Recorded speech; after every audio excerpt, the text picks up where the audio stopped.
नमस्कार। हमारे खास प्रोग्राम में आप सभी का स्वागत है। मैं हूं आपके साथ सृष्टि सिंह।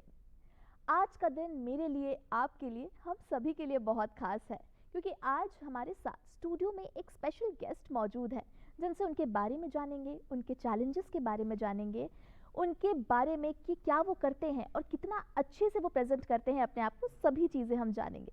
जी हाँ, हमारे साथ स्टूडियो में मौजूद हैं अंकित सिसोदिया जी। अंकित जी, बहुत स्वागत है आपका हमारे स्टूडियो में।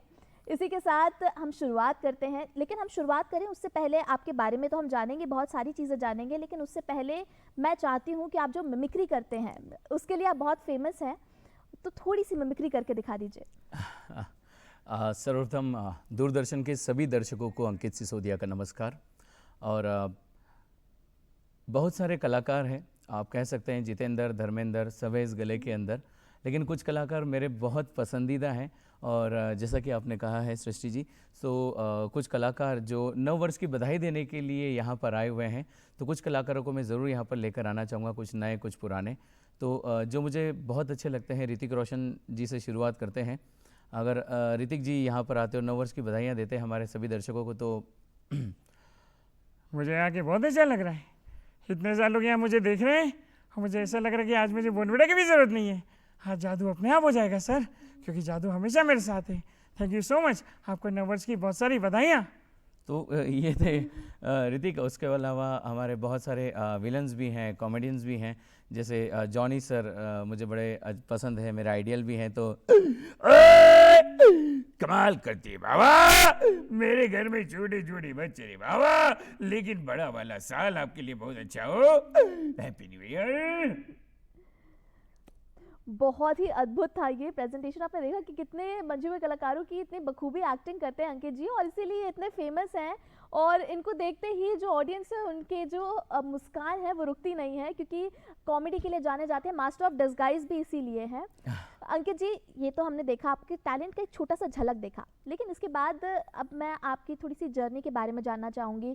कब वो पल था जब आपने डिसाइड किया कि कॉमेडी की दुनिया में कदम रखना है?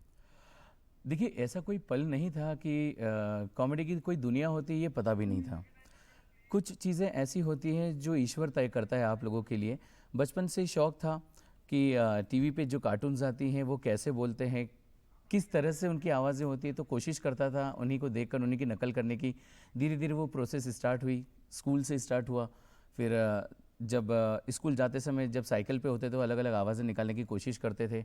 कॉलेज में शुरू हुआ, और घर में एक फंक्शन था जहाँ पर एक एंकर ने मना कर दिया था आने के लिए, तो उस समय माइक पकड़ा और जो चीज़ें थी अंदर से बाहर निकली, तो काफ़ी पसंद आया। और जब मैं पढ़ाता था नासिक में, और जब मैं इंदौर आया, बेसिकली मैं इंदौर से ही हूँ, इंदौर में ही पला बड़ा हूँ, इंदौर में ही जन्म हुआ है। तो इंदौर में कंपटीशन हो रहा था 1-11-11 से 11-11-11, इन 11 दिनों में अलग अलग 11 विधाओं का एक प्रोग्राम था, जिसमें 7वें या 8वें दिन मिमिक्री का एक कंपटीशन था। और संयोगवश मेरा वहाँ से निकलना हुआ, मैंने वहाँ पे पार्टिसिपेट किया, और वहाँ पे जो लोग थे काफ़ी पसंद किया उन्होंने मेरे इस कला को, और उसके बाद उन्होंने मुझे इवेंट्स के ऑफ़र दिए। तो मुझे ऐसा लगा कि अच्छा, ये चीज़ें इवेंट में करके लोगों को हंसाया जा सकता है, और हंसाना आज की तारीख में बहुत बड़ी चीज़ होती है। तो बस कोशिश करता रहता हूँ कि नकल करूँ और लोगों को हंसाऊँ। अरे क्या बात है, बढ़िया अरे एकदम। अंकित जी, ये कौन से रूप में आ गया? अब जब अंकित जी स्टेज पर आ ही गए हैं तो मुझे ज्यादा बोलने की जरूरत नहीं है। Ankit ji, over to you, stage is all yours. धन्यवाद मैडम जी। जो है, लेकिन जो है, हम आपको सच बताएं, इधर वाला लोगों ने काफी चीयर अप करा, इधर वाला लोगों ने भी हमें काफी चीयर अप करा, लेकिन ये जो लोग हैं इनका एनर्जी थोड़ा सा ज्यादा हाई था। 9 वर्ष की जो है, हम आपके साथ माहौल बनाने के लिए आए हैं। काफी सारा सवाल पूछेंगे, लेकिन उससे पहले आपका हालचाल पूछ लेते हैं। कैसे हैं इधर वाले, कैसे हैं? तो माहौल चल रहा है यार, हम थोड़ा सवाल पूछने आते हैं। तो फर्स्ट क्वेश्चन हम पूछेंगे फॉर द लेडीज, ठीक है? सो बी रेडी, आपको आंसर देना है। अरे एक मिनट यार, हम थोड़ा सवाल बवाल पूछने के लिए रेडी हैं। और इधर का मैडम जी, आप बहुत बढ़िया तरीके से पीछे खसकी हैं, तो थोड़ा आगे आ जाए, हम आप ही से सवाल पूछेंगे। अरे नहीं नहीं नहीं, आप लेडीज लोग हमेशा आगे ही होना चाहिए। प्लीज खड़े हो जाइए, हम आपसे एक सवाल पूछेंगे। बहुत आसान सवाल है, सवाल थोड़ा लंबा है, तो आंसर आप फटाफट दे दीजिएगा। हमें ये मत कहिएगा कि वापस रिपीट कीजिए, ठीक है? तो कैसा है मैडम जी, एक दिन आप अपने घर में काम कर रही होती हैं, सपोज, हमको पता नहीं करती बट करती होंगी, सपोज। तो आप अपने घर में ऐसा कपड़ा धो रही होती हैं, और जिस बाल्टी में आप कपड़ा सुखाने के लिए छत पर ले जाती हैं, वो बाल्टी अब गलती से छत पर भूल जाती हैं। 3-4 दिन बाद आपको याद आता है कि ओहो, बाल्टी तो भूल गए हैं। लेकिन तब तक बारिश हो जाती है और पानी में बाल्टी भर जाती है। अब पानी तो हम फेंक नहीं सकते, बिकॉज जल ही जीवन है। आप पानी लेकर आती हैं उस बाल्टी में और अपने बाथरूम में रख देती हैं। किसी काम से किचन में जाती है और पीछे से आपके कोई परिवार का सदस्य आता है और 3-4 दिन पुराने पानी से नहा लेता है। अगर वो नहा लेगा तो क्या होगा? बदबू आएगी? नहीं, बदबू नहीं आएगी मैडम। जो नहाएगा वो गीला हो जाएगा। ये देखिए, बाकी तो हम बोल रहे थे ना यार, एकदम आसान वाला सवाल पूछते हैं। एकदम ऐसा कभी घमंड किए नहीं है, बट ठीक है। ये आदमी बहुत पढ़ाकू टाइप लग रहा है यार, एकदम। मतलब सर, इतना बढ़िया स्मार्ट लड़का सर, प्लीज खड़े हो जाइए सर। क्या बात है, कैसे? अरे ये आदमी नेता बनेगा यार, इससे कुर्सी नहीं छूट रहा है। बट सर नाम बताएं सर। आयुष सिंह। आयुष जी, क्या करते हैं आप? पत्रकारिता का विद्यार्थी हूँ। पत्रकारी हिंदी में, ओहो, पत्रकारिता के विद्यार्थी हैं। तो हम आपसे एक प्रश्न पूछना चाहेंगे, अगर आप कहें तो। बिल्कुल ठीक है। तो आयुष जी, पत्रकारिता, हाँ, पत्रकारिता के विद्यार्थी जी, सर बहुत आसान सवाल है सर। आपको हमें बस इतना बताना है, क्रिकेट का 1 ओवर में कितना बॉल फेंका जाता है? 6 बॉल। गलत जवाब। बॉल एक ही होता है, उसको फेंका 6 बार जाता है यार। सर यार थोड़ा ध्यान दीजिए यार। बट ठीक है, कोई बात नहीं, बढ़िया आंसर दे रहे हैं आप, ठीक है, कोई दिक्कत वाला बात नहीं है। अब आता है आपका बारी मैडम जी। आप क्या करती हैं? आप भी पत्रकारिता की विद्यार्थी हैं? जी, पत्रकारिता। बहुत बढ़िया। थोड़ा इधर आइए, हम आपका नाम जानना चाहेंगे। तनुश्री गुप्ता। तनुश्री जी, अब हम आपका फटाफट टेस्ट लेने वाले हैं कि आपने पढ़ाई में बराबर किया है नहीं किया है। तो टेंशन मत लीजिएगा, ऐसा कोई आईएएस में नहीं आएगा ये, ठीक है? तो मैडम जी जल्दी से बताइए, इंग्लिश में जो है एल के बाद क्या आता है बिना एबीसीडी गिने? सारा पैसा बर्बाद यार। इंग्लिश में एल के बाद आता है IENGL SH। लाइए 435 रुपया दीजिए। अच्छा मजाक कर रहे हैं यार, बैठे, सच में टेंशन में आ गए हैं। अब जो है अब सवाल सर आपसे एक सवाल पूछना चाह रहे सर, क्योंकि आप काफी अनुभवी आदमी लग रहे हैं और आपके अनुभव का सबको लाभ मिले हमेशा चाहते हैं। तो सर जी आपको बताना है, पत्नी में और सूरज में क्या समानता होती है?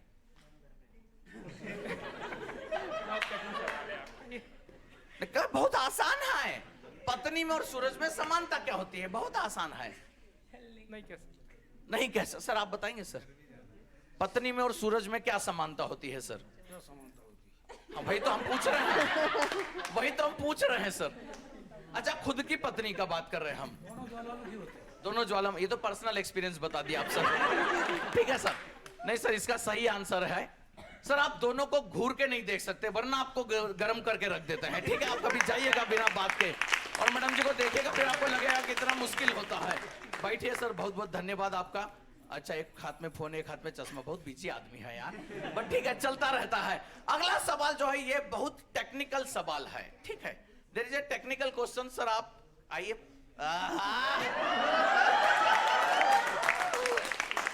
तो सर जी सवाल जो है ये बहुत आसान सवाल है। सर अभी कौन सा साल चल रहा है? 2025। बहुत बढ़िया। अब अगर आप 2025 के कैलेंडर को हाथ लगा लेंगे, छू लेंगे, टच कर लेंगे, ऐसा सोचिए मत, लगा ही लीजिएगा, फिर देखिएगा क्या होता है। क्या होता है? पलट जाएगा। नहीं, अरे यार हाथ लगा ले, ऐसा नहीं पलटता। हम बताते हैं, अगर आप 2025 के कैलेंडर को छू लेंगे तो आपको झटका लगेगा, क्योंकि ये करंट ईयर है। देखिए बैठे यार, अभी तक कोई मिला नहीं है जो हमारे क्वेश्चन का एकदम सही आंसर दे सके। अब हमें चाहिए एक हीरो टाइप पर्सनालिटी, बिकॉज ये अगला सवाल जो है बॉलीवुड से आने वाला है सीधे। अरे काली जैकेट पे 2 व्हाइट धारी वाला बंदा, हाँ यार एकदम हीरो टाइप पर्सनालिटी है आपका। आइए सर जी, आगे आ जाइए, कोई टेंशन नहीं है यार, निकलने में दिक्कत तो नहीं। हाँ सर, नाम क्या है? श्रेयांश। श्रेयांश, गुड। तो श्रेयांश जी अक्षय कुमार बहुत बड़े स्टार हैं, नो डाउट। ठीक है, कोई शक नहीं है। क्या बात, ठीक है, नहीं है। लेकिन अक्षय कुमार की जो पत्नी है उतनी बड़ी स्टार नहीं है। क्यों? क्योंकि वो ट्विंकल है। क्या बात है यार, बिल्कुल जिसने सही आंसर दिया है। और सर आप क्या करते हैं? वीडियो एडिटर हूँ। हाँ तो सर उसी पे ध्यान दीजिए, ये तो हम कर रहे हैं, ऐसा आंसर सही तो बिल्कुल सही जवाब दिया है, because twinkle twinkle little star बचपन से हम सुनते आ रहे हैं। अब है पढ़ाई, पढ़ाई में ऐसा कोई मेधावी, मतलब जो है पढ़ाई वढ़ाई में थोड़ा सा अच्छा हो? कमलेश, वो भी सीधे भोपाल। दुन दुन दुन दुन दुन, आइए यार। अच्छा ऐसा ऐसा थोड़ा ना है यार। कमलेश जी कैसे हैं? बढ़िया। बहुत बढ़िया है, ठीक है। तो कमलेश जी कैसा, हमें अभी अभी पता चला कि आप बहुत ज्यादा मेधावी विद्यार्थी हैं, ठीक है। तो एक सवाल का जवाब दीजिए सर, 5 और 5 15 कैसे होते हैं? 5 और 5 तो 10 ही होते हैं। हाँ वो तो हमको पता है, पर 15 भी होते कैसे? हो सकते हैं कैसे भी। हो सकते हैं कैसे भी? नहीं सर, 5 और 5 15 होते हैं गलती से। इतना टेंशन मत लीजिए यार, पढ़ाई पे ध्यान दीजिए, बाकी सब तो चल रहा है यार। Thank you so much Kamlesh भाई। अब अगले सवाल के, आज थोड़ा इंटरेक्शन वाला मामला चाहिए। सर ये आदमी क्या सोच रहा है हमको पता नहीं है। सर एक आप आगे आइए और दूसरा पीछे राधे भैया, आप भी आइए। हाँ यार थोड़ा स्टेज के साथ थोड़ा यहाँ हम, बहुत आसान है। एक बहुत ज्यादा सुंदर लड़की है, ठीक है। अरे सवाल पूछ रहे, इमेजिन नहीं करना है। सर एक बहुत ज्यादा सुंदर लड़की है, वो आती है और अपने पापा को धक्का दे देती है। सुंदर है लेकिन काम खराब करती है। पापा को धक्का देना अच्छा बात नहीं है, तो वो आती है अपने पापा को धक्का दे देती है। आप बता सकते हैं उसका नाम क्या हो सकता है? बवाल हो जाएगा किसी का नाम। नहीं ऐसा ऐसा कुछ बवाल नहीं होगा, हम आपको बिल्कुल टेक्निकली बताएंगे कैसे हम सही हैं। सर उसका नाम है पुष्पा। जब मैं पापा को पुश करती पुष्पा यार। चलिए सर अब हम थोड़ा एक जादू जानते हैं। सर आपके साथ जादू करने का मन हो रहा है हमारा। राधे भैया रेडी हैं आप? सर नाम बताइए। केशव। केशव। और माधव किधर है? अच्छा माधव भी साथ में ही है, बहुत बढ़िया यार। तो केशव जी एक बात बताइए, आप कहाँ रहते हैं? घर में हमको पता है, नहीं तो ये बोले कि ठीक है घर। नहीं नहीं मतलब ऐसा एरिया मोहल्ला टाइप ऐसा। पत्रकार कॉलोनी। पत्रकार, इंदौर भोपाल? भोपाल में, ठीक है। तो सर अब ध्यान से सुनिएगा, हमको पता नहीं पत्रकार कॉलोनी किधर है, उसमें आपका घर किधर है, लेकिन अब जो हम बताने जा रहे हैं वही सही है। आप जो बताएंगे वो गलत होगा, हम वादा करते हैं, ठीक है। कैसा है सर, आप अपने घर पत्रकार कॉलोनी से निकलते हैं और आप जाते हैं डीबी मॉल। आपको अपने घर से डीबी मॉल जाने में कितने टर्न लेना पड़ेंगे? हम एग्जैक्ट बता देंगे, जबकि हमको आपका घर नहीं पता। आप बताइए, अंदाजन भी चलेगा। 12-15 टन। सर हम माफी चाहेंगे, गलत हैं आप।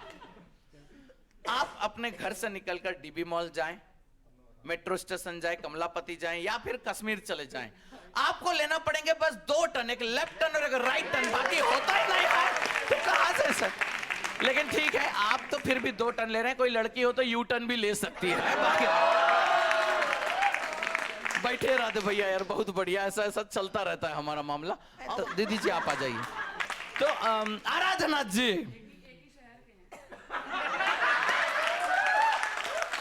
कौन से शहर के हैं आप? गोरखपुर। गोरखपुर। आप भी सर? बधाई हो। ठीक है, तो चलिए अगला सवाल हम आपसे पूछने जा रहे हैं। अब क्या है, आपने इतना माहौल बना दिया कि हम सवाल ही भूल गए, बट ठीक है, आ रहा है आ रहा है, ऐसा टेंशन नहीं है। तो मैडम जी एक बात बताइए, ऐसी कौन सी जगह है जहां हम जाते इंग्लिश में है और आते हिंदी में है? ऐसी जगह जहां जाते हम इंग्लिश में है और आते हिंदी में है। चलो हिंट दे देते हैं, वहां के प्लान बहुत कैंसिल होते हैं। क्या आप देखो यार, ये प्लान कैंसिल करके बैठे हुए, गोवा। हाँ ये देखे रीजनिंग है। धन्यवाद मैडम जी, बैठिए। अब जो है सर जी, चलिए सर अब जो होता है, हम आपसे एक सवाल पूछ रहे हैं। सर ये सवाल हम आपसे पूछेंगे, आप ऐसा गुस्सा मत कीजिए, हम आपसे सवाल अभी तक नहीं पूछ पाए। सर आप बताइए सर, जो छोटे छोटे एकदम छोटे छोटे नन्हे मुन्ने बच्चे होते हैं, वो कौन सा महीना में कम रोते हैं? नहीं, अपना बर्थ मंथ नहीं बताना है। पता नहीं सर फरवरी में कम रोते हैं क्योंकि 28 दिन होते हैं। सर ये आपके दोस्त हैं? तो हम अगला सवाल आपसे, सर कौन सा महीना में 28 दिन होते हैं? फरवरी। नहीं सर, हर महीना में 28 दिन होते हैं।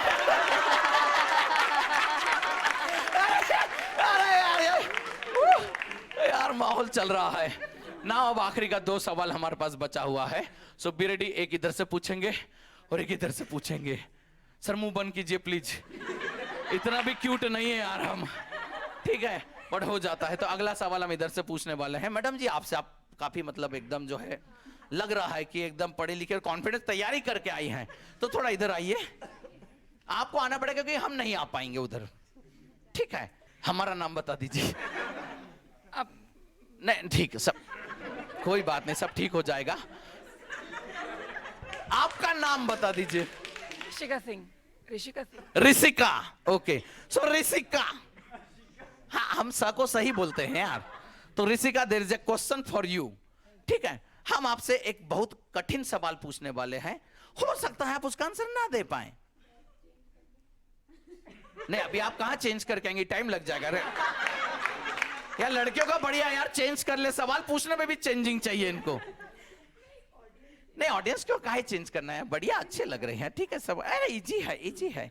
आपको बस हमें इतना बताना है, बहुत आसान सा सवाल है कि एक ब्रिज होता है, उसमें एक बार, वो इतना सकरा ब्रिज है कि एक बार में एक ही ट्रक उसमें से पास हो सकता है। लेकिन एक दिन चमत्कार होता है कि एक बार, नहीं हम प्यार से ही बोल रहे, गुस्सा नहीं है हमारा, ठीक है। एक दिन चमत्कार होता है कि एक दिन 2 ट्रक वाले आमने सामने आते और बिना किसी टक्कर के निकल जाते हैं साथ में। कैसे? वो दिन धन्यवाद ऋषिका।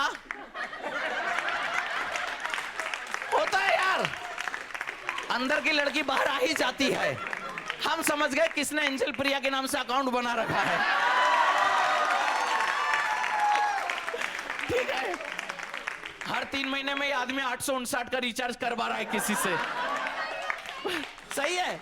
इसको पता है इसने भी मोहनलाल के नाम से बना रखा है। चलिए दैट्स इट, धन्यवाद, अच्छा लगा। थोड़ा जोरदार माहौल के साथ में शुरू करते हैं और आप सभी को हमारे तरफ से happy new year, thank you. आपने एक रिकॉर्ड भी बनाया हुआ है जो 12 घंटे लाफ्टर शो का एक रिकॉर्ड है, उसके बारे में थोड़ा सा दर्शकों को बता दीजिए। ये तभी की बात है जब 1-11-11 से 11-11-11 जो हम लोगों ने बताया, तो वहाँ पर हम लोग कुछ मिमिक्री आर्टिस्ट इकट्ठा हुए थे और हम सब लोगों ने डिसाइड किया था कि 12-12-12 ये 12 दिसंबर 2012 की जो डेट है ये एक ही बार आनी थी। तो हम लोगों ने डिसाइड किया कि हम 12 लोग मिलकर कुछ ऐसा करें जो इतिहास के पन्नों में दर्ज हो जाए। तो हम 12 लोगों ने 12 घंटे 12 मिनट 12 सेकंड का वर्ल्ड का सबसे लंबा लाफ्टर शो करने का रिकॉर्ड बनाया था इंदौर प्रेस क्लब में। तो उसमें सब कुछ 12 था। सो दोपहर 12 से रात को 12:12 तक किया और लोगों ने काफ़ी अच्छा प्रतिसाद दिया। अच्छा, कॉमेडी की दुनिया में जब आपने कदम रखा, उस वक्त पेरेंट्स का, फैमिली का कितना सपोर्ट था? क्योंकि कई बार होता है ना, अगर हम फैमिली की बात करें तो होता है उनके दिमाग में कि भाई ये कोई करियर होता है क्या? आर्ट वाली चीज़ तुम हॉबी रख सकते हो, बट उस पर करियर बनाने के लिए वो बहुत डाउटफुल हो जाते हैं। तो उस वक्त फैमिली का कितना सपोर्ट था, क्या कैसे आया सिचुएशन? बिल्कुल आपने ये सही कहा कि उस समय न यूट्यूब इतना पॉपुलर था, न स्मार्टफोन्स थे जिसमें हम लोग रील्स के थ्रू इन चीज़ों को प्रमोट कर पाएँ। तो बड़ा ही कठिन डिसीजन था कि लोगों को हंसाकर पैसा कमाना, जी, या फिर कहें कि लोगों को हंसाना ये काम हो सकता है, ये सोचना ही अपने आप में एक बहुत अलग चीज़ थी। लेकिन भगवान का शुक्र है और मेरे पेरेंट्स ने कभी मुझे मना नहीं किया इस चीज़ के लिए। तो शुरुआत रही, काफ़ी लोगों के साथ काम किया, बहुत से स्टेज शो फ्री में किए, बस इस कारण कि अभी आपको देखते हैं कि आप अच्छा कर पाते हैं नहीं। तो धीरे धीरे करते हुए जब एक समय पर लगा कि नहीं अब मैं लोगों को हंसा सकता हूँ थोड़ा बहुत, तो वहाँ से फिर जर्नी प्रॉपर वे में स्टार्ट हुई और घर वालों का सपोर्ट अच्छा रहा कि उन्होंने कभी मना नहीं किया। अच्छा, मैं थोड़ी देर पहले जो आपसे चर्चा कर रही थी, आपने बताया कि आप ऑल ओवर इंडिया शो कर चुके हैं। तो जब आपने ऑल ओवर इंडिया शो किया, कहाँ आपको सबसे ज़्यादा मज़ा आया शूट करने में? देखिए, हर शो को ओपन करना, हर शो से पहले थोड़ा डर लगता है और हर शो में मज़ा आता है क्योंकि हर बार कुछ ना कुछ नया सीखने को मिलता है। लेकिन जैसा कि आपने पूछा कि सबसे अच्छा शो कहाँ रहा, तो मैं मिमिक्री के अलावा कई सारे कैरेक्टर्स भी प्ले करता हूँ। द कपिल शर्मा शो का एक कैरेक्टर है किकू शारदा जी जो प्ले करते हैं बच्चा यादव। उनका वो जो कैरेक्टर है पूरे इंडिया में उनके अलावा मैं ही प्ले करता हूँ। तो जयपुर में हम लोगों ने एक शो किया था रावण दहन का, और जहाँ रावण दहन होना था उससे मुश्किल से 150 या 200 मीटर हमारा ग्रीन रूम था। और उस स्टेज पे जब मैंने परफॉर्म किया तो वहाँ से परफॉर्म करने के बाद जब मैं ग्रीन रूम आया तो मुझे वहाँ से ग्रीन रूम तक आने में करीबन 1 घंटा लग गया। इतने लोग मुझसे मिले, इतने लोगों ने फ़ोटोज़ खिंचवाए, इतने लोगों ने तारीफ़ किया, तो वो मेरे ख्याल से एक ऐसा मोमेंट था कि जब मैं किसी और के कैरेक्टर को प्ले करने के बाद जब लोगों को हँसा रहा था और लोगों ने इतना अप्रिशिएट किया कि वो मेरी लाइफ का बड़ा यादगार शो रहा। अच्छा, जब आप ऐसे शो करते हैं तो ऑडियंस को एंगेज करने के लिए, क्योंकि क्या होता है कि अलग अलग एज ग्रुप के लोग होते हैं वहाँ पर, जी। हो सकता है कि किसी को वो चीज़ समझ आ रही हो, किसी को पसंद आ रही हो, लेकिन क्योंकि आप स्टेज पर हैं, आप आर्टिस्ट हैं, तो आपको देखना है कि पूरी जो ऑडियंस है वो एंगेज होनी चाहिए। वो कितना बड़ा चैलेंज होता है आपके लिए? ये वाकई में एक आर्टिस्ट के लिए बहुत बड़ा चैलेंज होता है, क्योंकि अगर आप स्क्रिप्ट के साथ काम कर रहे हैं जी। तो ये कुछ पर्टिकुलर टाइमिंग तक ही काम करता है, लेकिन वहाँ आपको समझना पड़ता है कि आप जिस पर्टिकुलर टारगेट ऑडियंस को रिप्रेजेंट कर रहे हैं वो क्या सुनना चाहती हैं। तो ऐसे में आपका आई कांटेक्ट और आपकी स्पॉन्टिनिटी बहुत काम आती है कि आप किस तरह से लोगों को हंसा सकते हैं वो जो सुनना चाहते हैं, क्योंकि बच्चों का क्राउड अलग होता है, जो एल्डर्स होते हैं वो कुछ अलग सुनना चाहते हैं। तो मिक्स एंड मैच करके अपना कंटेंट जो कि फैमिली कंटेंट हो, मैं उस पर ज़्यादा जोर देता हूँ कि परिवार के साथ बैठकर अगर सुना जाए, जिसमें बच्चा भी इंजॉय कर रहे हैं, उसके माताजी पिताजी भी इंजॉय कर रहे हैं, और अगर दादाजी दादी जी हैं तो वो भी इंजॉय कर रहे हैं। तो कुछ मिला जुला के ऐसा कंटेंट कि उनके चेहरे पे बस हंसी बनी रहे। मतलब मेरी आवाज़ में थोड़ा सा मैं बताना चाहूँगा कि इस तरह के जो भी प्रोग्राम्स होते हैं, मुझे बहुत अच्छा लग रहा है आपको बताते हुए कि इस तरह के प्रोग्राम्स में जो भी, मतलब हम आर्टिस्ट हैं, प्रोग्राम करते हैं, पैसे लेते हैं, लेकिन इस तरह के प्रोग्राम से मुझे जो भी पैसा मिलता है उससे मैं 2 बच्चों की शिक्षा का खर्चा भी उठाता हूँ। नहीं, वो दोनों बच्चे मेरे ही हैं। बताया कि बता दूं आपको, बस ऐसे ही बता रहा था, ऐसे कोई खास बात नहीं है, बाकी सब तो ठीक है। सो वैसे बहुत सारे एक्टर्स हैं जिनकी वॉइस हम लोग करते हैं, लेकिन कुछ एक्टर्स जो मैंने लिस्ट दी है, थैंक अच्छा, यू। ये 120 प्लस है, लेकिन हम कुछ जो मेन जो आपको एक्टर्स अच्छा हैं, लगे, मतलब आप उनके बारे कहीं से में भी नाम इधर उधर ऊपर नीचे बिल्कुल। करके आप ले सकती हैं, और सबसे अच्छा लगे पहले- तो ताली बजाइएगा, नहीं लगे तो और जोर से बजाइएगा, ऐसा नहीं लगना चाहिए कि आपको समझ में कुछ नहीं आया, ठीक है ना। So ready?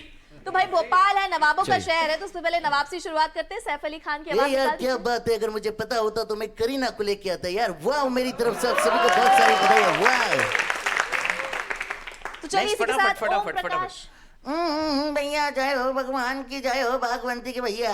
अब मैं पहली बार आया हूँ लेकिन आखिरी बार नहीं, 9 वर्ष की बधाई। नाना पाटेकर। अच्छा है, अच्छा है, मन को अच्छा लगा। इतने सारे लोग बैठे हुए हैं, कुछ ताली बजा रहे हैं, कुछ वीडियो बना रहे हैं। हाँ बजाओ जब तक नाना का पाना ढीला नहीं हो जाता। कंट्रोल उदय कंट्रोल, ठीक है। सनी देओल। ओए, सबसे पहले मैं माफी मांगना चाहूंगा उन लोगों से जो कुर्सी पर टिककर सो रहे थे और मेरे चिल्लाने से जाग चुके हैं। गुलशन ग्रोवर। बैडमैन भी यहाँ पर आकर गुडमैन हो चुका है, क्योंकि जिंदगी का मजा बहुत बढ़िया, अमीश पुरी। ठीक है। ऋतिक रोशन नाउ। मुझे बहुत अच्छा लग रहा है यहाँ पर आकर, इतने सारे लोग बैठे हुए हैं। अभी यहाँ तो जादू की भी जरूरत नहीं है। Thank you so much everyone. अच्छा, एक शक्ति कपूर की।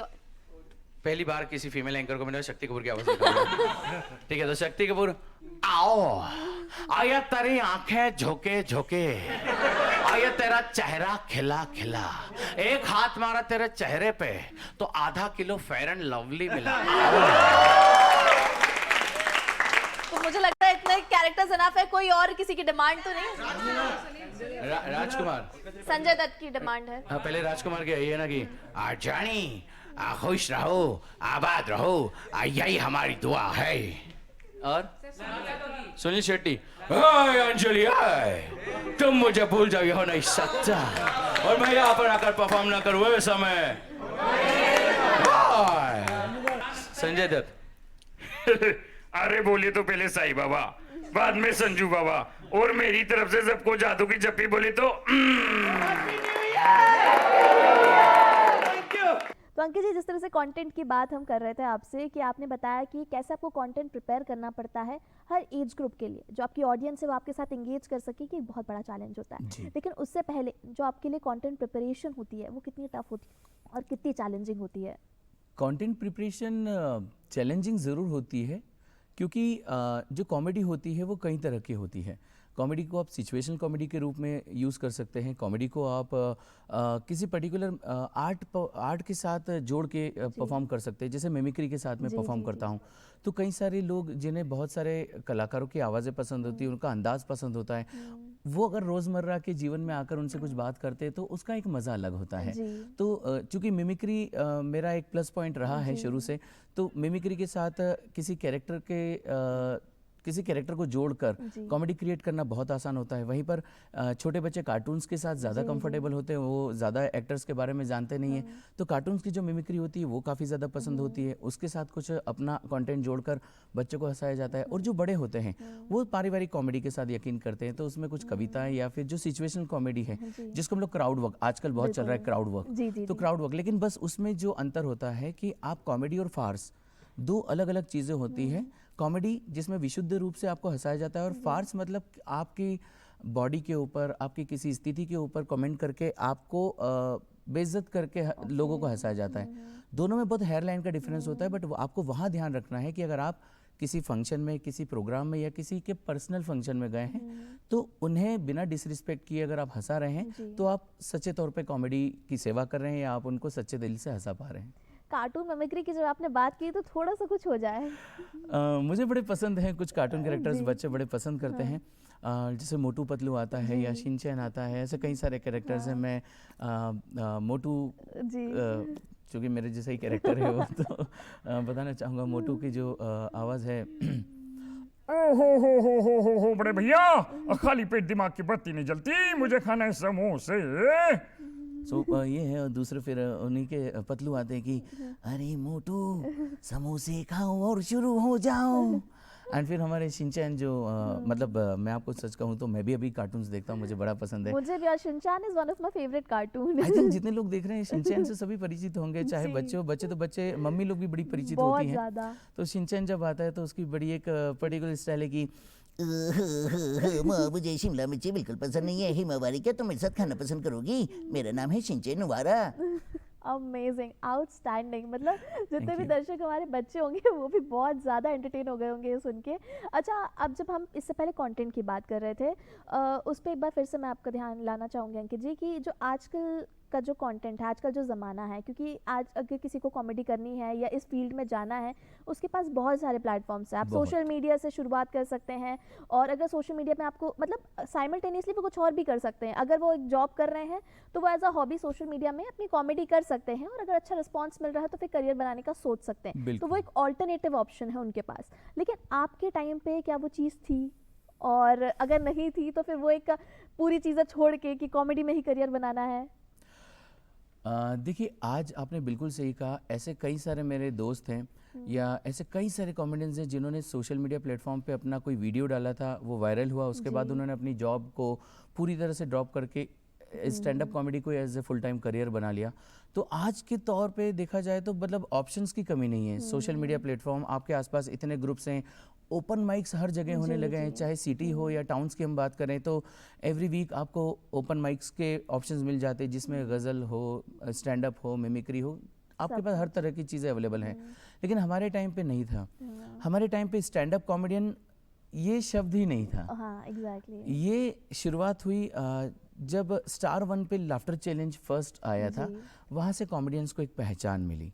उससे पहले कॉमेडियंस को बस ट्रीट किया जाता था कि इन बिटवीन कि ठीक है, कोई बंदा आएगा, दो चार जोक सुनाएगा और चला जाएगा। लेकिन वहाँ से जो पहचान मिली, वहाँ से कॉमेडियंस को रिकॉग्निशन मिलने लगा कि कॉमेडियंस भी एक ऐसा कोई डेजिग्नेशन है जो प्रोग्राम के बीच में आके आपके 3 घंटे या दिन भर के स्ट्रेस को रिलीज कर सकता है। तो वहाँ से मिला रिकॉग्निशन। उससे पहले तो खैर महमूद साहब, जॉनी लीवर सर, ये इन्होंने किया ही, उनके बदौलत जाने भी जाते हैं हम लोग, और आज भी वो हमारे गुरु हैं, उनको देखकर हम लोग सीख रहे हैं। तो जब वहाँ शुरू हुआ था तो ऐसा कोई ऑप्शन नहीं था, तो जॉब भी थी, जॉब भी किया मैंने, मैं पढ़ाता भी था और उसके साथ यहाँ पर भी करता था। और सबसे अच्छी बात ये रही कि जब मैं नासिक में पदस्थ था, वहाँ पर एनिमेशन पढ़ाता था, तो मेरे बच्चों को उसी तरह से पढ़ाया करता था। थोड़ा सा किसी की आवाज़ में कि असाइनमेंट किया नहीं किया, तो बच्चों ने काफ़ी ज़्यादा अप्रिशिएट किया। तो वो चीज़ थोड़ी सी और ऊपर आई कि नहीं, अब इसमें ट्राई करना चाहिए। हमें पता चली है कि टीचिंग में भी आपने काफ़ी ज़्यादा योगदान दिया हुआ है, तो इसके बारे में भी थोड़ा सा बताइए। एक्चुअली मुझे 2 ही चीज़ें आती हैं, या तो मैं परफॉर्म कर सकता हूँ या मैं पढ़ा सकता हूँ। और मतलब भगवान का बहुत शुक्र रहा कि यही दोनों चीज़ें मैं कर रहा हूँ। तो परफॉर्म तो मैं कर ही रहा हूँ। और जब मैं 16 साल का था तब से मैं होम ट्यूशन्स पढ़ा रहा हूँ और तब से पढ़ाई चल रही है। तो उसके बाद जब मैं 20 साल का था तब मैं नासिक में जॉब करने लगा था, एनिमेशन पढ़ाने लगा था। उसके बाद फिर यहाँ के इवेंट मैनेजमेंट पढ़ाया और उसके बाद फिर इंदौर और मध्य प्रदेश और छत्तीसगढ़ का एक स्कूल है इकलौता जो IB करिकुलम पढ़ाता है, चोइथराम। वहाँ पर मैंने एज ए ड्रामा फेलिसिटेटर के रूप में अपनी सेवाएं दी 4 साल। तो बस पढ़ाते पढ़ाते तो बिल्कुल पढ़ाने का और अपने आप को प्रेजेंट करने का जिस तरह का आपका टैलेंट है बखूबी आप करते हैं, वो चीज़ दर्शकों को एंटरटेन करने का काम बखूबी आप करते हैं। लेकिन जो तमाम चीज़ों की जब हम बात कर रहे हैं, देखिए लोगों को, बच्चों को जो पढ़ाने का, अच्छा एक और चीज़ इससे पहले मैं आगे बढ़ूँ, आपने जैसे अभी जिक्र किया कि बच्चों को आप थोड़ा सा इनोवेटिव स्टाइल में पढ़ाते थे। वो इनोवेटिव स्टाइल क्या है, थोड़ा सा वो भी बता दीजिए। वो इनोवेटिव स्टाइल कुछ नहीं है। एक्चुअली एक चीज़ होती है कि हम लोग सुनी हुई चीज़ों से ज़्यादा देखी हुई चीज़ों को याद रखते हैं। तो जब भी ड्रामा क्लासेस होती थी तो हम लोग कुछ सीन्स को क्रिएट करते थे। तो सीन्स क्रिएट करने के साथ बच्चों को मतलब चाहे गेट खोलना हो तो गेट कितने अलग अलग तरीकों से खोला जा सकता है, कितने एक्सप्रेशंस के साथ खोला जा सकता है। और खोलने के बाद आपके जो डायलॉग्स होते हैं वो दिखाते हैं कि आप किस रस को रिप्रेजेंट कर सकते हैं।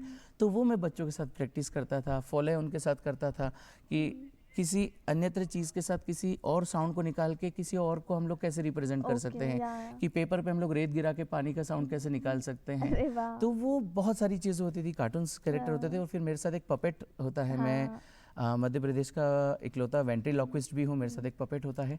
तो बच्चों को साथ पढ़ाने का मज़ा अलग होता था पपेट के साथ में, तो काफ़ी कंसंट्रेशन के साथ पढ़ते थे। अच्छा, फिलहाल तो मेरे पास पपेट नहीं है, लेकिन उसके बिना क्या थोड़ी सी आवाज़ निकाल सकते हैं उसकी?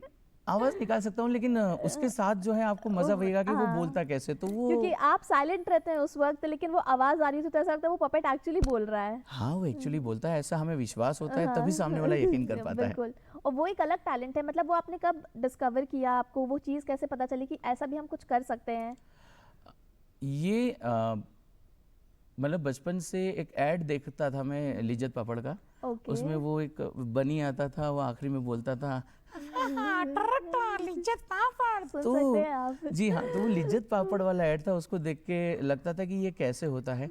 और फिर धीरे धीरे जब चीज़ें आना सामने शुरू हुई, जैसे यूट्यूब पे तो श्री रामदास पाद्य जी जो वेंट्रीलॉक्विज्म के जनक कहे जाते हैं, उनके बारे में कुछ पता चला। और फिर मुझे एक बहुत छोटा सा हैंड पपेट गिफ्ट मिला था, तो उसके साथ मैंने प्रैक्टिस शुरू की। और फिर मैंने अपने कुछ 2 और 3 पपेट्स हैं मेरे पास, मैंने वो बनवाए, उनके साथ प्रैक्टिस शुरू की और टचवुड वो चीज़ें काम आ गई। तो सीखा कहीं से नहीं, बस प्रैक्टिस करते रहा और चीज़ें होती चली गई। नमस्कार आप सभी को। So good evening everyone. Hi girls. अरे सबको करते हैं। अरे मैं गर्ल्स को करता हूँ ना। नहीं, ऐसा नहीं, सबको करना चाहिए। चलो ठीक है, अभी साथ में। Okay. So hello everyone. Hi, कैसे हैं?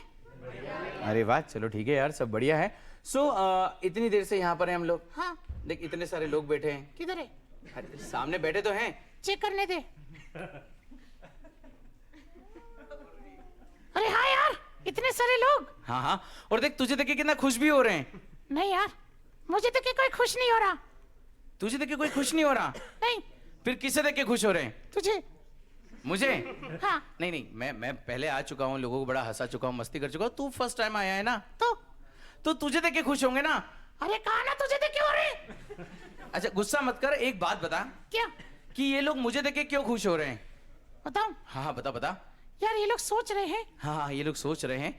ये सारे लोग सोच रहे हैं कि मेरे जैसे स्मार्ट लड़के के साथ तेरे जैसा छोटा हाथी कहाँ से आया। अबे यार, देख गलत बात है यार, ऐसी बातें मत बोले यार। फिर देख अच्छा भला, अरे सॉरी यार। क्यों?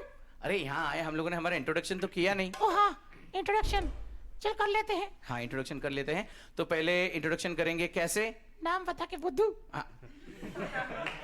वो मुझे पता है नाम बता के, लेकिन किसका नाम बताएंगे पहले? मेरा नहीं, पहले मेरा। तेरा क्यों? मैं ज्यादा स्मार्ट हूँ, मैं नहा के भी आया हूँ। अबे इसका मतलब मैं नहा के नहीं आया हूँ। कभी कभी। चल पर्सनल बातें छोड़ते हैं, इंट्रोडक्शन करते हैं। ठीक है। सो ये है मेरे दोस्त चिंटू। Ten ten ten. अरे ताली बजा यार। ठीक है। सो देख तेरे लिए तो हो गई ताली, अभी मेरा भी इंट्रोडक्शन कर दे यार। क्या करेगा? नाम बताऊंगा और क्या। हट।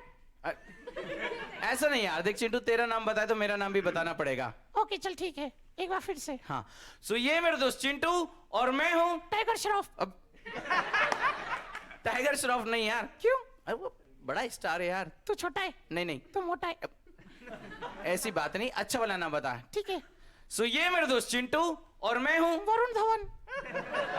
अरे यार ऐसा नाम बता। कैसा?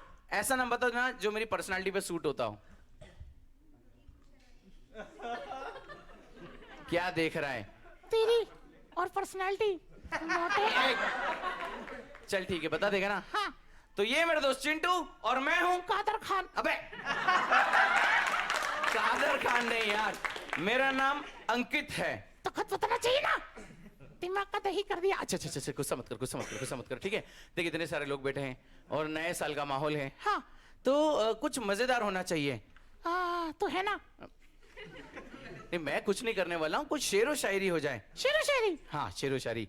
तो शेरो शायरी सुनाएंगे। मैं सुनाऊं। हाँ सुना दे सुना दे। लेकिन एक शर्त है। क्या?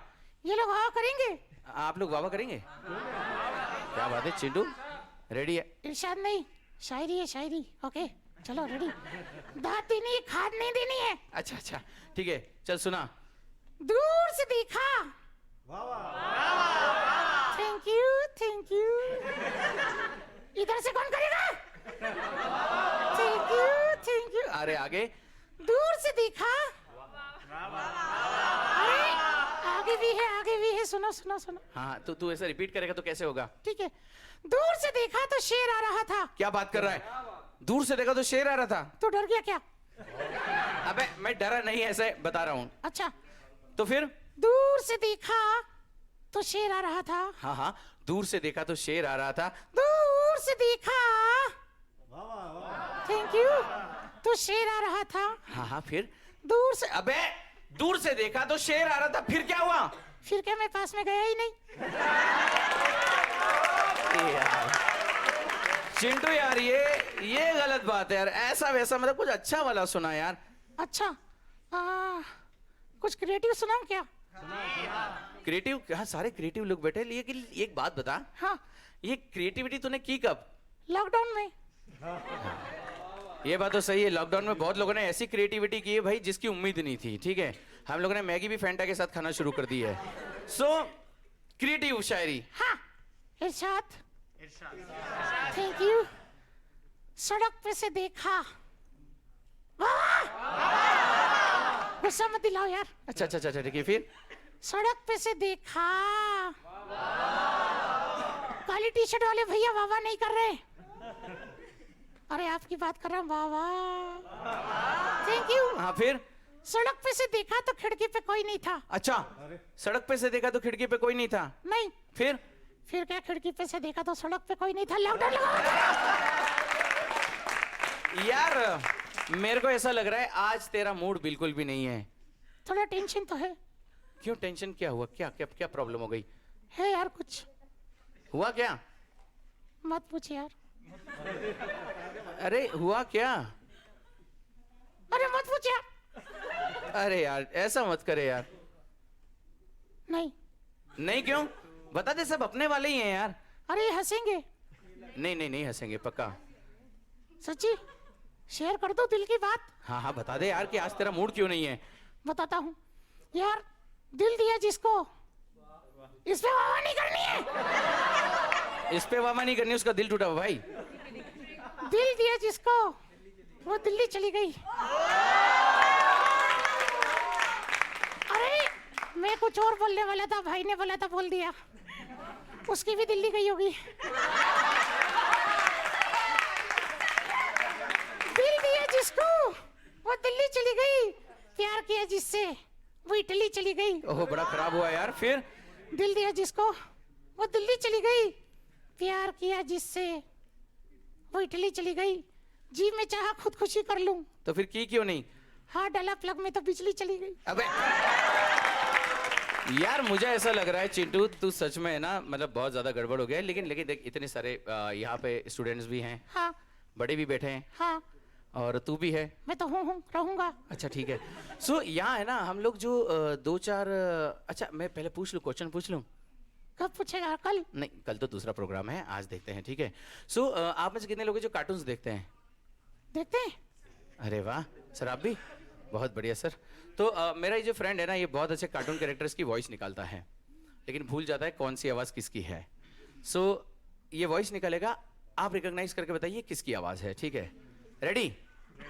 अरे आप लोग रेडी, इससे पूछ रहा हूँ मैं, इसका मूड रहता नहीं रहता है। रेडी? अरे एवर रेडी, दिल्ली वाली जगह चलेंगे फिर। अच्छा अच्छा ठीक है। सो पहली वॉइस, रेडी? ओहो बड़े भैया, खाली पेट दिमाग की बात नहीं जल्दी। तो ये मोटू आप मुझे बोल रहे बता रहे हैं? अच्छा, मोटू इज द राइट आंसर, ठीक है। So now the second one is, get ready? मुझे शिमला मिर्च। अरे कंप्लीट तो करने दो। चलो नेक्स्ट नेक्स्ट चिंटू यार, सबको सब पता है। कुछ टफ करूं क्या? हाँ, ऐसा टफ करना कि कोई नहीं बता पाए। अच्छा ऐसा टफ करूंगा, ऐसा टफ करूंगा, ऐसा टफ। कैसा टफ करेगा? क्या पता कैसा टफ करूंगा। कोई बात नहीं। सो नेक्स्ट है, ठीक है? अगर तुमने अपना होमवर्क नहीं किया तो ये गैजेट में तुम्हें नहीं दे सकता। बाप रे, बिल्कुल सही बात है। चलो नेक्स्ट। नाउ अब आते हैं इंडियन कार्टून पे। इंडियन? हाँ हाँ इंडियन। उसकी निकालो जो तेरे जैसा लगता है। मेरे जैसा? बताता हूँ। ठीक है। सो ये है, अरे मेरा नाम है उस्ताद और मेरे साथ होते हैं ढोलू बोलू, मेरा नाम है। इतना क्रीम लगा के आया हूं मैं, फिर भी आप लोग मुझे कालिया बोल रहे हो यार, ये गलत बात है। And the last one, Chintu. Oh toots, hey Mini, क्या तुम मेरे साथ देखा? तू पढ़ लेता, तू भी वहां बैठा होता। नहीं चिंटू, हम यहाँ बैठे हैं, यहाँ ज्यादा अच्छा है। सो अभी बारी हो गई है यहाँ सब लोगों को टाटा बाय बाय करने की, लेकिन हम एक चीज भूल रहे हैं यार। क्या? अरे जिसके लिए आए थे। हाँ, happy new year everyone. Thank you so much.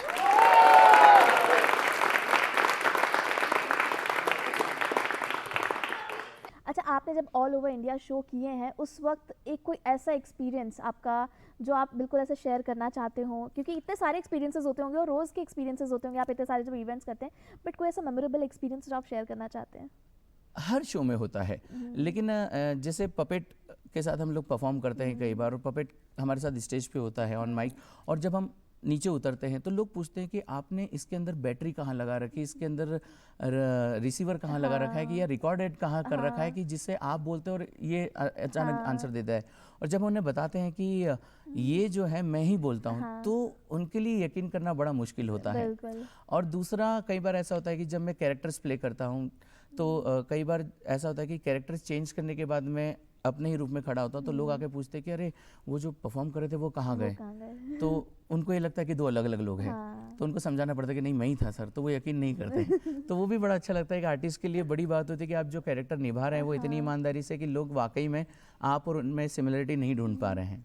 अच्छा, कॉमेडी की दुनिया दिखने में बहुत इंटरेस्टिंग लगती है, बहुत अमेजिंग लगता है। ऐसा लगता है किसी भी हम कॉमेडियन को जो कॉमेडी शोज़ वगैरह करते हैं उनको देख के लगता है इनकी लाइफ में तो कुछ प्रॉब्लम ही नहीं होती होंगी, ये तो हंसते खेलते रहते हैं, इनकी लाइफ तो बिल्कुल ऐसे स्मूथली चल रही है, मतलब एक बहुत हैपनिंग लाइफ दिखाई देती है। बट असल ज़िंदगी में क्या होता है जब कॉमेडियंस निराश होते हैं, जब वो दुखी होते हैं?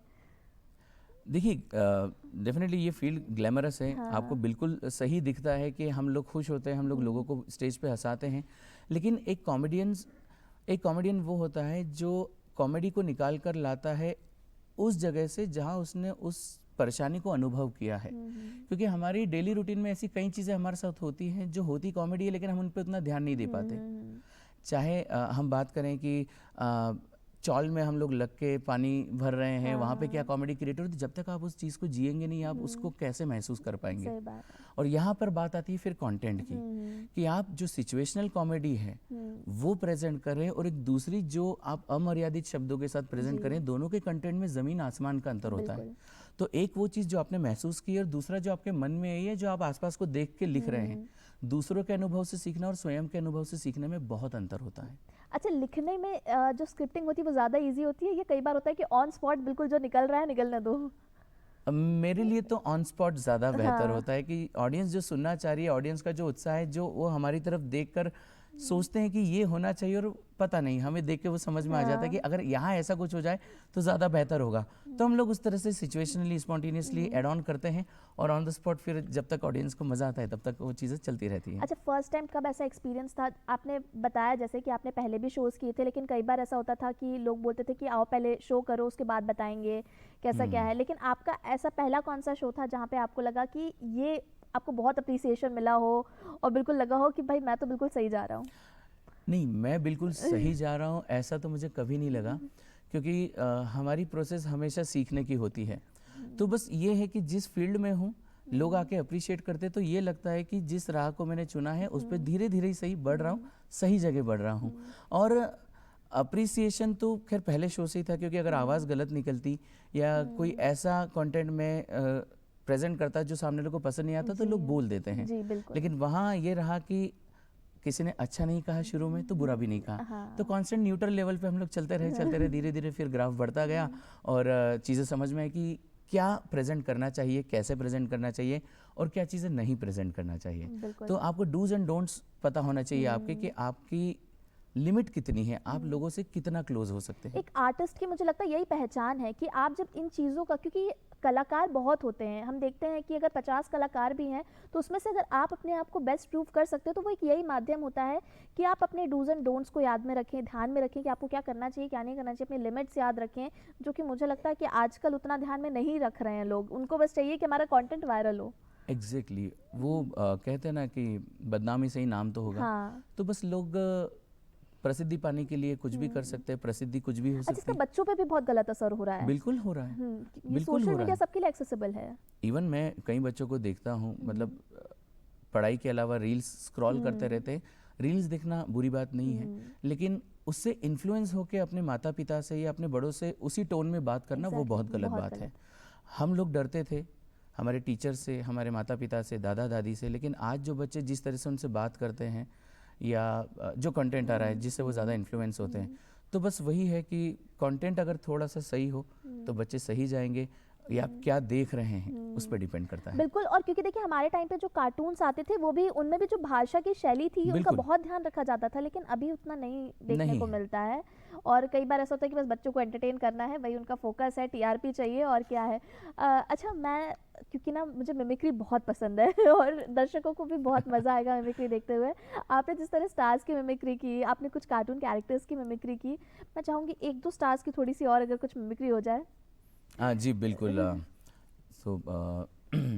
मुझे वैसे बहुत सारे कलाकार पसंद है, लेकिन कुछ ऐसे कलाकार हैं जिनकी वॉइस निकालने में बड़ा मज़ा आता है। कई बार हम लोग प्रैंक भी करते हैं, तो अब जैसे नाना पाटेकर हैं, तो हालांकि मैं क्रांतिवीर का डायलॉग नहीं सुनाऊंगा क्योंकि अधिकतर लोग वही करते हैं। सो नाना पाटेकर की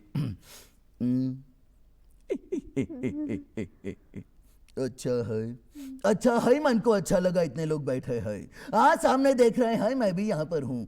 नया साल आ रहा है, आपके लिए शुभ हो, बहुत ही अच्छा हो, खुश रहो, मस्त रहो। अच्छा है। थोड़ी सी सनी देओल की भी आवाज हो जाए। ओए ओए, मैं आपको बोलना चाहूंगा मेरी तरफ से आप सभी को हैप्पी न्यू ईयर। मैडम जी आपको भी।